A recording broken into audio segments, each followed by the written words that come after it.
The Quinnipiac, rarely spelled Quinnipiac, is the English name for the Eansketambawg, a Native American nation of the Algonquian family who inhabited the Wampanoki region, including present-day Connecticut. Introduction. The Quinnipiac people, also known as Quiripi and Renapi, are speakers of the R dialect of the Algonquian language family. The Quinnipiac, Quiripi, Renapi people are considered to be the first of the indigenous peoples to be placed on a reservation, under the first of several treaties which resulted in additional reservations at Branford, Madison, Darby, and Farmington. J.H. Trumbull was the first to recognize that the New Haven band of the Quiripi was only one band, a sub-sachem-ship, and not the entire tribal nation. Linguist Blair Roods found that the Eastern Algonquin R dialect group's territory extended up to the Hudson in the west, including a portion of land in present-day New York State.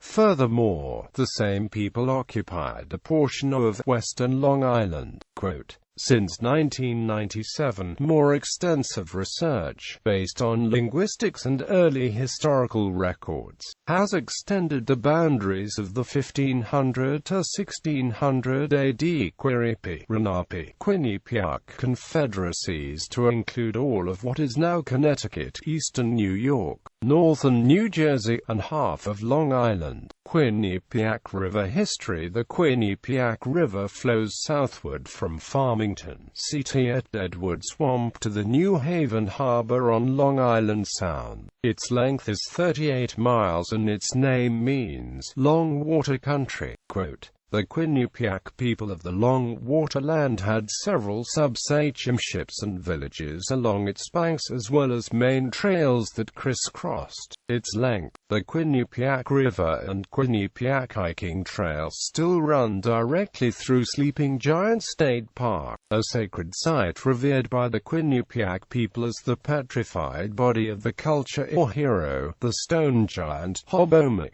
Quinnipiac settlements and self-identity. The Dutch and French called these people Quiripi, and the English knew them as Quinnipiac. Appellatives from the PA dialects reflecting self-identity include the following. Eansketambawg is a generalized term used by the Dawnlanders to identify the Algonquins of the New Woodlands. Renwalk is the indigenous term for Aboriginal Native Americans. Quote, Quiripi. Quiripi is the archaic equivalent of Quinnipiac and Quinnipiac. Renapi represents the true term of self-identity for the sachem-ships who spoke the R dialect of the PA region. Wampanoki refers generically to the sub-tribal Renapi, Lenape Dawnland Confederacy, also known today as the Wapanja-Matebsai Confederacy. The place name Quinnipiac derives from regional variations of Quinnipiac, which is similar to Quinnipiac.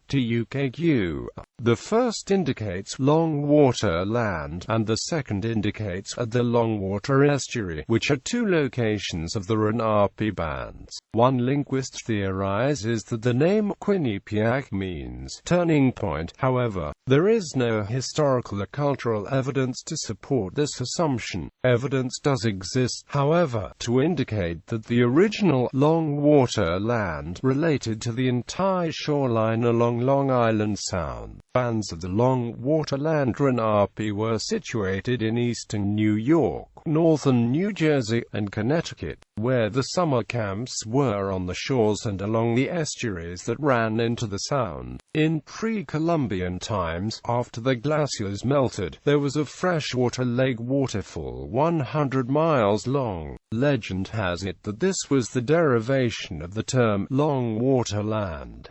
Archaeological evidence of the ancient camps lie throughout the region. Quinnipiac River runs almost the width of the state, and the Connecticut River runs from the Sound all the way to the border between New Hampshire and Quebec, Canada. Socio-political structure. The Quiripi, Renapi, Quinnipiac consisted of the following socio-political elements.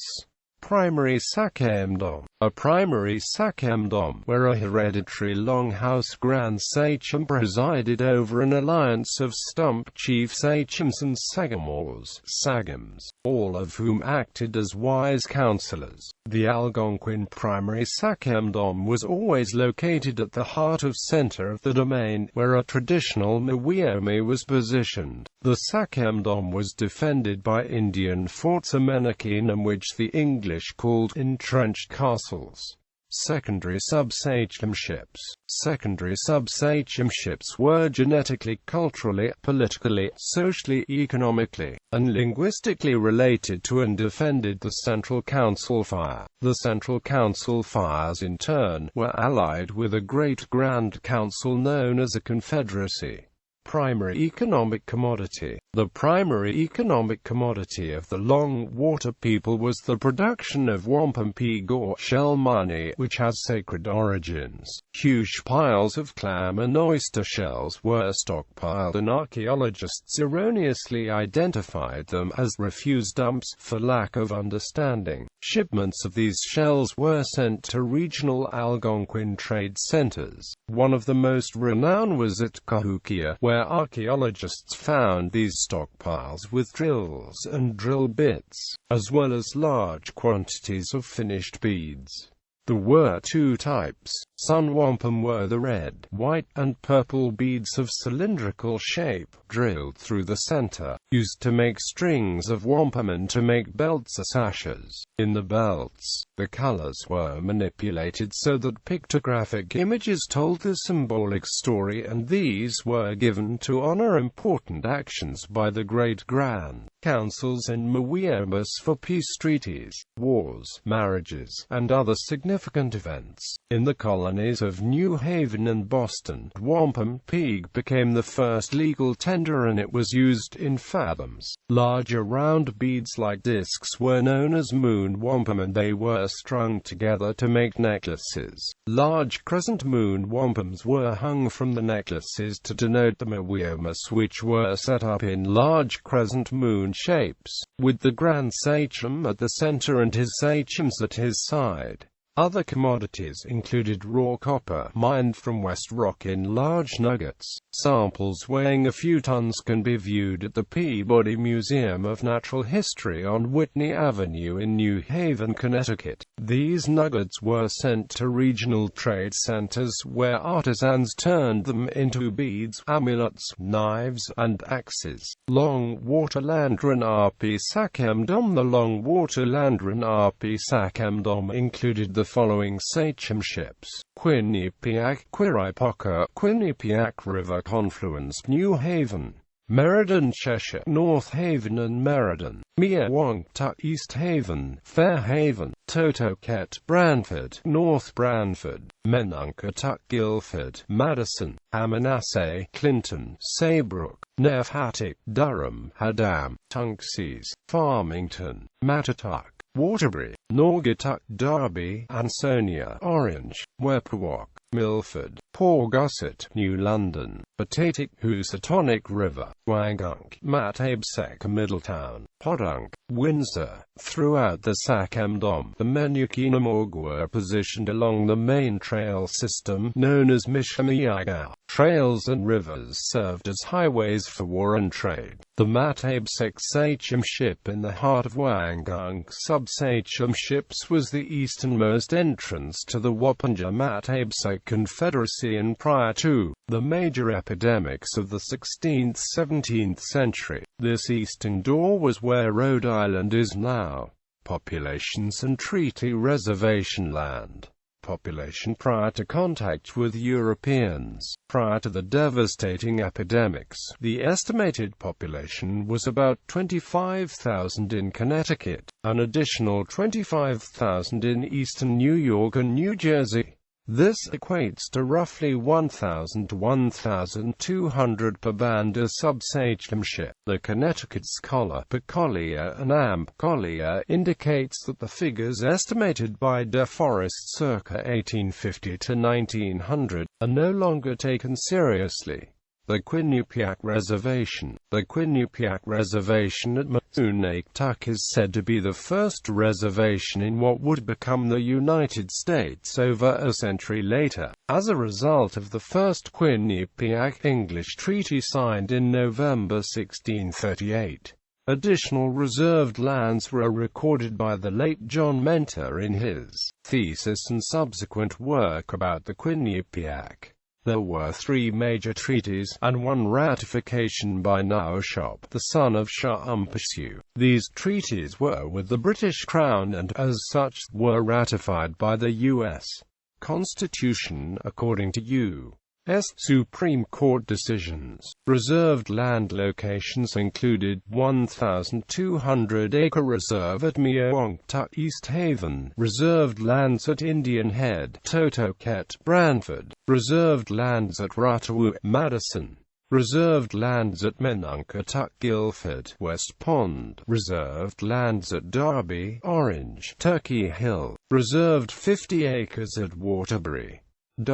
Quinnipiac Refugees. The Quinnipiac Trail of Heartaches refers to the numerous relocations of the Quinnipiac people who became refugees as a result of the encroachment, religious conversion, and ethnic cleansing by the Puritans. Large groups, who could not remain at the regional reserved lands, embarked on a series of removals to other Algonquian groups. Some of these included, but were not limited to, the Chateauguay enclave, which began in the year 1699. After old Joseph Chuse married Sarah Marwee, Sarah told Ezra Stiles of Yale that she was born at East Haven, and Dr. Blair Roods confirmed that she was indeed Quinnipiac. Joseph was a Paugussett, and they were a subsachemship of the Long Water people, as noted by James Hammond Trumbull. The last families who had been at Turkey Hill, Naugatuck, moved to Kent, Connecticut, where the Chateauguay emerged. Today they have split into the Chateauguay Nation and the Chateauguay tribe. Other groups of refugees migrated to Brotherton at Oneida, New York, then to the White River and Muncie, Indiana, some to Stockbridge, Massachusetts, and Stockbridge, Wisconsin, some to Odenacan, Quebec, Canada. Others who migrated went to Pennsylvania, eastern New York, and northern New Jersey at the Ramapo Mountain Refugium, by moving from rock shelter to rock shelter in order to survive.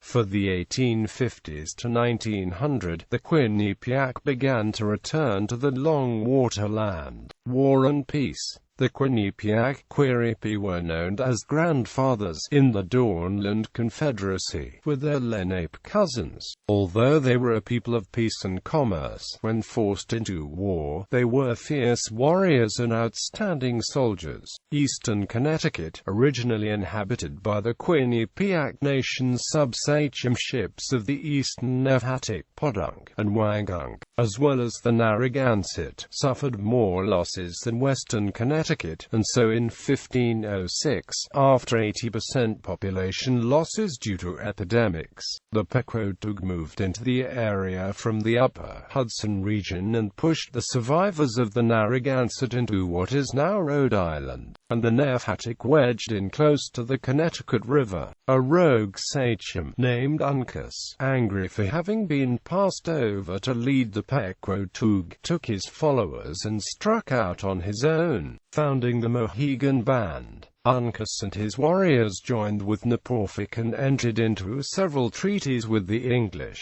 In the Direful Swamp fight, 150 Quinnipiac and Mohegan warriors joined with 350 English troops, and, in December of 1675, they defeated the powerful Pequotug. Quinnipiac warriors served in many wars and battles as soldiers and sailors and as subsequent refugees, who migrated to Stockbridge, merged into an alliance to help the Sons of Liberty defeat the English in the American Revolution because of the betrayal by English allies in land dealings. The Sons of Liberty changed the name to the Sons of King Tammany. The original 13 colonies adopted the socio-political structure of the Quinnipiac Wampano Confederacy, with each state having its own totem and calling the leader a sachem.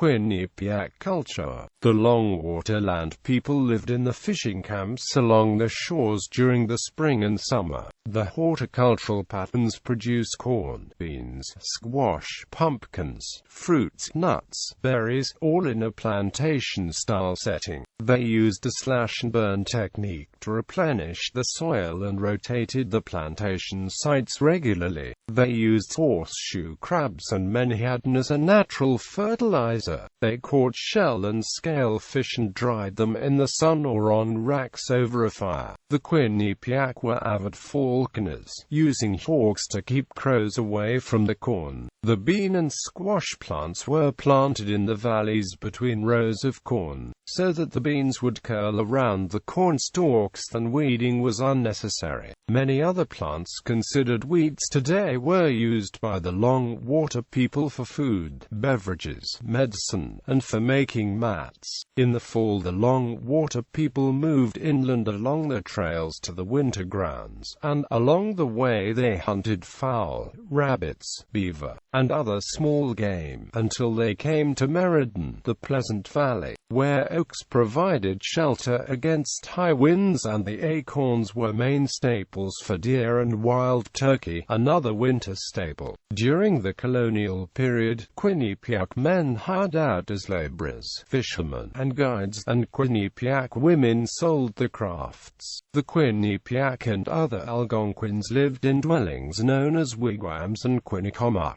Quinnipiac longhouses averaged 30 to 100 feet long, by 20 feet wide, and about 15 feet high. The bigger dwellings were Sachim's houses, which often had 5 or 6 fire pits in one dwelling. Religious society had the biggest longhouses for ceremonial purposes. The Longwaterland people were well known for their elm bark canoes, and 20-foot to 40-foot dugout canoes, used for trade and war. They reckoned the passing of time by a lunar calendar and an 8-part ceremonial cycle, using various lithic and earth features as observatories to determine the phases of the sun, moon, and stars for planting, harvest, and ceremonies. Individuals of importance in Quinnipiac history. Momogan, Quinnipiac Grand Sachem in 1638, signed the first treaty with the English planters at Quinnipiac, along with others of his council, granting the English the use of Quinnipiac land at New Haven, the central council fire of the Eansketambawg, while retaining full rights to the 1,200-acre reservation, as well as full rights to fish and hunt all property. Mantaus, Sachem of Mattabesek, to the north of New Haven, signed the second treaty with the English, granting them use of land in his sub-sachemship.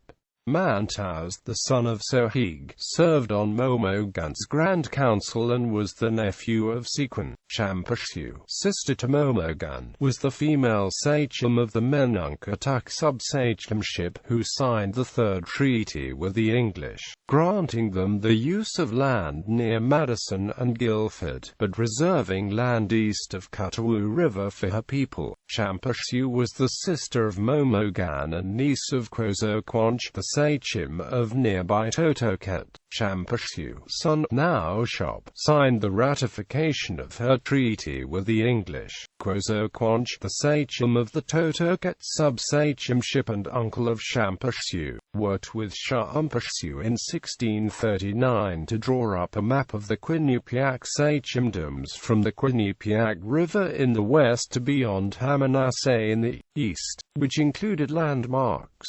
Sarah Maui was born in East Haven. In 1699 she married Joseph Chewson. Together they began the Chateau Enclave. Elizabeth Sakaskantor Brown was born around 1850 and lived to be well over 100 years old, living on about 20 acres near Branford, Connecticut. Sakaskantor was the last matriarch of the Totoket band and was a descendant of James Maui, a sachem of the Miawongtuk band, who died near Cheshire in 1745. Language, religion, and folklore. The Quinnipiac language is the PAR dialect, known today as Wampanoki.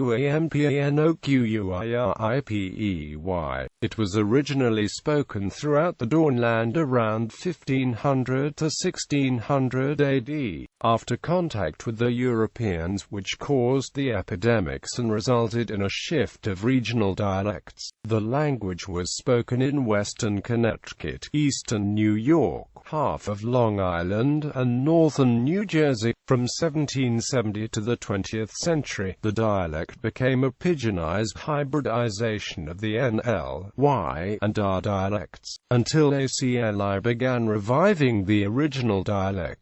Today UTC Press has a 295-page complete language guide and has been training people to speak, write, and understand the archaic R dialect. The Quinnipiac people practiced a number of traditional religious ceremonies, hosted by 7 medicine societies. Chapter 12 of the Complete Language Guide preserves these teachings according to linguistic and cultural traditions, while Chapter 13 preserves the ancient graphical writing systems of the Eastern Algonquins used by the sachems and shamans. As noted by contemporary scholars, the Quinnipiac Algonquins remained the strongest group to resist the Puritan ethnic cleansing. Rev. Pearson was taught by Rev. John Eliot, who founded Puritan praying towns, where any Quinnipiac who converted had to renounce everything Indian, including religion, language, dress, ceremonies, homes, businesses, freedom, and families, and live like Europeans in square houses, but with stringent rules of conduct not imposed on Europeans. Many converted just to stay alive. Some pretended to convert in order to remain in the homeland and or to avoid being sold into slavery. Others converted but relocated at missionary refugee camps that boasted better treatment. Still others migrated to refugiums on land of other Algonquin or Iroquoian peoples. Contrary to popular assumptions, those who did relocate were not absorbed into the receiving tribe. They were made part of Dawnland Grand Council fire circles, which is the traditional mode of socio-political existence. This is known as socio-political preservation and is how many of the Algonquin groups obtained state recognition in the 1950s, 1960s, and 1970s, after they had been rendered extinct with the stroke of a pen in the legislatures of Connecticut, Massachusetts, Rhode Island, and New York. Basically, Quinnipiac Algonquin shamans, called Pawas, prayed and made offerings of tobacco, etc., to the spirits of game animals to ensure successful hunts. The warrior shamans, called Punasi, were dedicated to the thunderer who bestowed supernatural powers on them. Offerings were also made to the Manduak of the sun, moon, stars, mountains, rivers, oceans, the little people, and the stone giants. Hobomak and Maushop. Women tended all crops except tobacco and herbals, which were planted by shamans only. The Algonquins used over 20 herbals in smoking the ceremonial pipes. The Quinnipiac stone giant twins, as the primary culture or heroes, acted as the epitomes of good and bad, right and wrong, honorable deeds and mischievous behavior. The Puritans refused to acknowledge any of this. Religious conversion and cultural ethnocide operated to redefine many Quinnipiac ancient traditions and language definitions. For example, the Puritan families refused to honor Quinnipiac teachings. Hobomak was, to the Quinnipiac, a benevolent spirit who taught the people how to hunt, fish, and survive the Ice Age, earthquakes, famines, etc. And he was the one prayed to when assistance was needed. The Puritans knew this, yet they forced the Long Water people to teach the children that Hobomak was a bogeyman. Quote, the Puritans redefined Hobomak, Maushop, and other Quinnipiac spirit helpers as devils. Quote, Today some believe that the Quinnipiac have vanished from the earth, as the motto of the New England Algonquin Alliance proudly proclaimed after the passage of the American Indian Religious Freedom Act in 1978. We are still here, said today to the Quinnipiac. Quinnipiac legacy in Greater New Haven and Connecticut. Population and whereabouts today. The Algonquin Confederacy of the Quinnipiac Tribal Council, the primary representative of the Quinnipiac people and heritage, has three forms of membership: full, confederate, and honorary. Full membership includes those whose lineages trace back to the family names of Manwiaya, Mawawi, Cockano, Nonsuch, Sobuck, Redhead, Sock Brown, Adams, Griswold, Palmale, Curly, Skisucks, Lafrance, Quinny, Ninham, Dean, Thompson, Peters, Montour, Marchant, Klinger, Schmidt, Moses, Cornelius, Hyam, Warbino, Douglas, Scott, Anthony, Butler, Burnham, Rouleau, and Hazel, and these total about 50 to 100 families. Confederate membership includes refugee families who trace their ancestry to the Hydrargyrum and enclaves cited above at NYMAPA in OY, Ks, TX, and Quebec, which total about 100 families. Honorary membership are adoptees who enter into the sacred bond of the Covenant with the ACQTC Central Council Fire and ACQTC Grand Council Fire. Confederacy to honor, protect, and revitalize our language, religion, and traditions, and to honor our traditional obligations as Getchaniwitang, under our Aboriginal title to land rights, where Quinnipiac ancestors worshipped the Creator and creation at certain landmarks within our ancestral Sakemdom. Quote, these include about 25 to 50 families. Bibliography. Digital and online ACQTC Online, http, web, archive, org, web, 20,70,625,110,718, http, acqtc.com, 80. We the People called Quinnipiac QTC Press e-Media e-book on CD-ROM.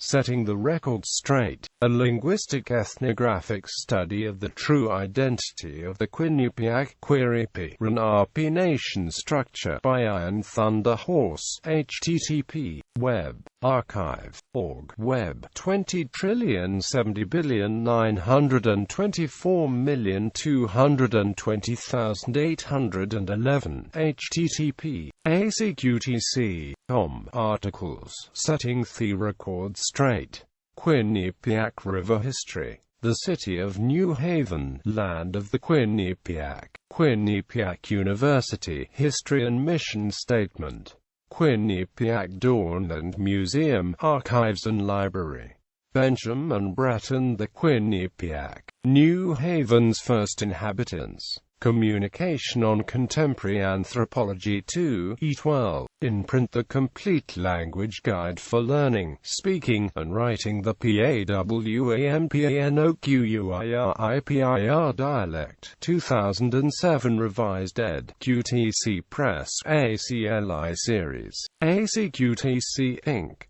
201 Church Street, Milltown, Indiana 47145. The Quinnipiac of New England, by Iron Thunder Horse in Whispering Wind, Volume 32, No. 5, 2002. Cultural Conflict in Southern New England, A History of the Quinnipiac Indians by John Mentor, Yale Press, New Haven. Court Some Helps for the Indian 1658 Bilingual Catechism, by Rev. Abraham Pearson, reprinted in Language and Law of the Long Island Indians. Readings in Long Island Archaeology and Ethnohistory, Volume IV, 1980. Stony Brook, NY, Suffolk County Archaeological Association. East Rock, a sacred landmark in the traditions of the Quinnipiac and its relationship to the Algonquin ethos by Iron Thunder Horse, 1996. Paper submitted to Connecticut Historical Commission and University of Connecticut at Storrs Court. The Strange Case of Nepophic Warrior, a War Criminal, in Journal of the New Haven Colony Historical Society, Volume 331217, 1987, by John Mentor.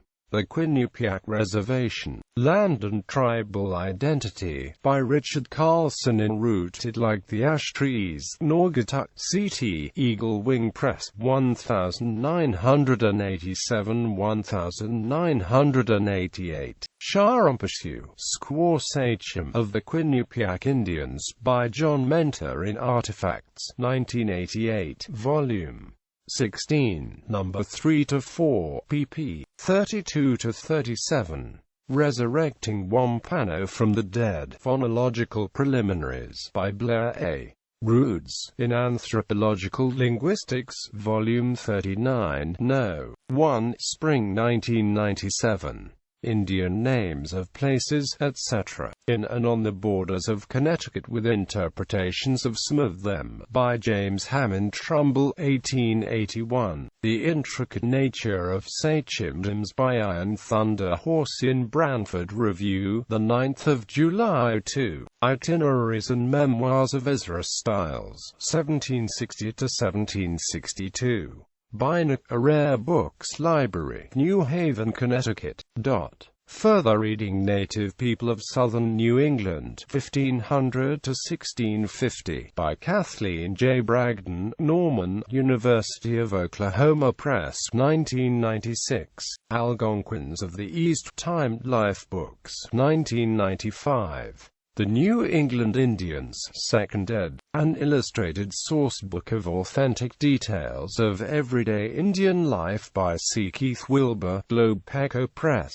Wampano, Algonquin Dawnlanders of Southwestern New England, 1500–2000, by Iron Thunder Horse. Birdstone Publishers, Institute for American Indian Studies. Quinnipiac Lunar and Ceremonial Calendar, 2003–2004, by Iron and Ruth Thunder Horse. QTC Press, 2003. ACQTC Inc., 201 Church Street, Milltown, Indiana 47145.